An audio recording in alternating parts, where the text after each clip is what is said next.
لسه ماشيين بقى ايه، ماشيين في شوارع ماليزيا. كل حتة هنا هتلاقوها يعني لها طابع، يعني حي هندي، الصيني، المالي. يعني بص الديكورات اللي في الشارع، محلات، واجهات المحلات كلها تديك يعني ايحاء كده او احساس بثقافة معينة. هم عندهم هنا بصراحة ثقافات كتيرة يعني، بس الاساسيين فيهم الهندي والصيني والماليزي طبعا اللي هم اهل البلد. ابراج الضخمة، شيل ايه، برج الادارة بتاعت شركة شيل.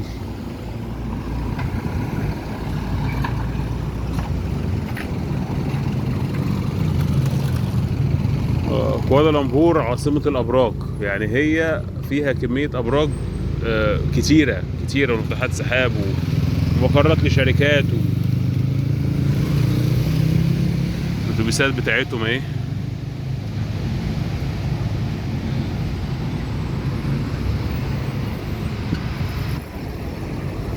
خلونا بقى ايه نشوف احنا رايحين على فين.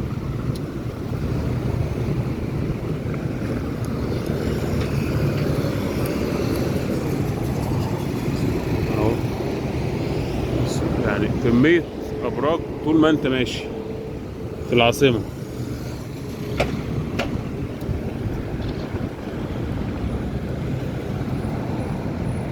هي مساحتها مش كبيرة، يعني هي مساحتها مش، العاصمة مش كبيرة، لكن المزارات والأماكن اللي فيها كتير.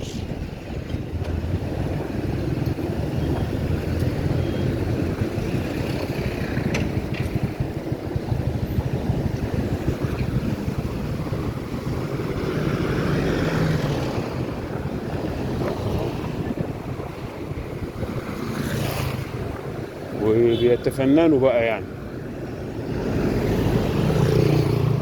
عندهم الهندسة المعمارية بصراحة عالية بصراحة يعني.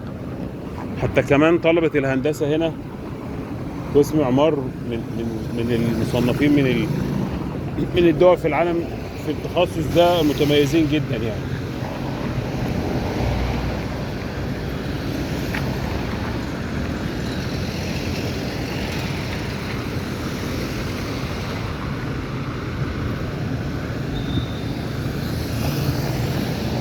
وده حاجة اهو تبع الهند تقريبا اهي.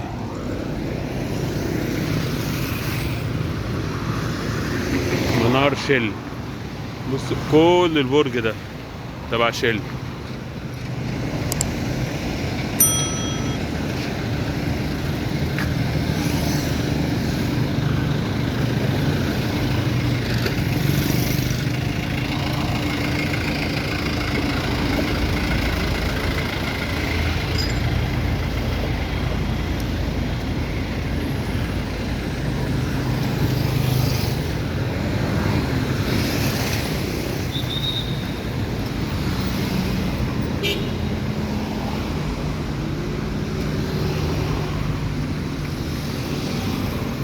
بص بقى،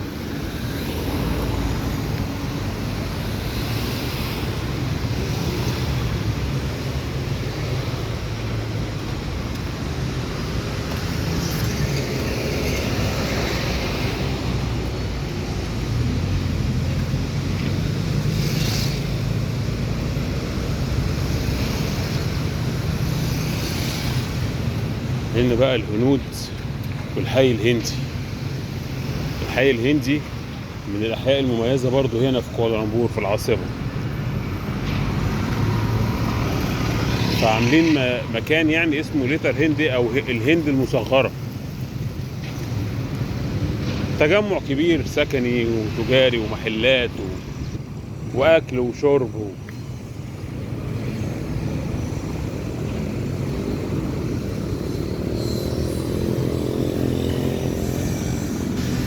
اه بص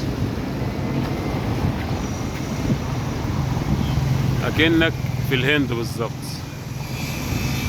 الهند المصغرة. يعني دي بدايتها يعني اهي.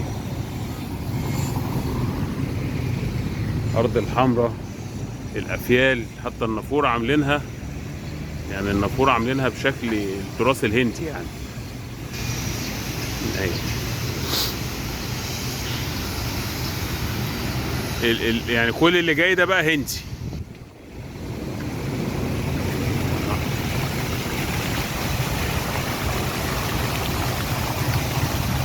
هند يعني.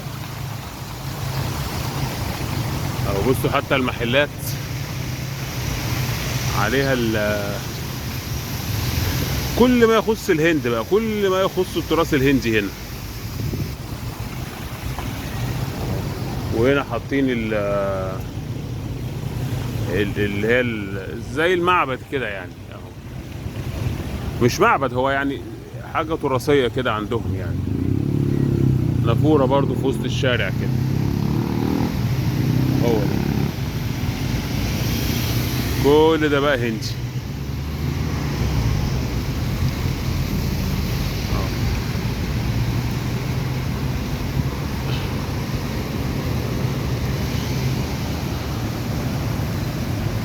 الحي الهندي في ماليزيا.